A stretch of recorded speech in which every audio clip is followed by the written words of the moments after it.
Sir, पहली बात तो यह है कि सरकारें मिडिल क्लास को एक आत्मा रहित कंकाल समझती हैं जिसकी हड्डियों पे चढ़ के $5 ट्रिलियन इकोनॉमी बनाना चाहती हैं।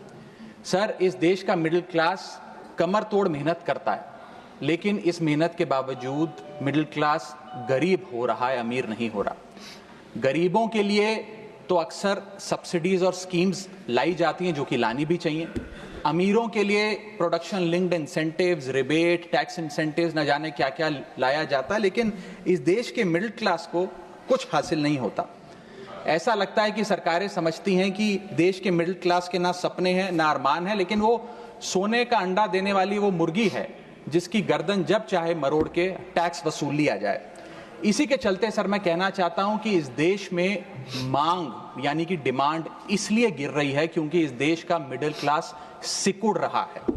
तमाम आंकड़े एफएमसीजी सेक्टर से लेके गाड़ी बेचने वाले कंपनियों की सेल्स के आप उठाकर देखेंगे तो वो आपको यही बताएंगे कि इस देश का मिडिल क्लास खर्च नहीं कर रहा, और खर्च इसलिए नहीं कर रहा क्योंकि उसकी जेब में आमदनी ही नहीं है।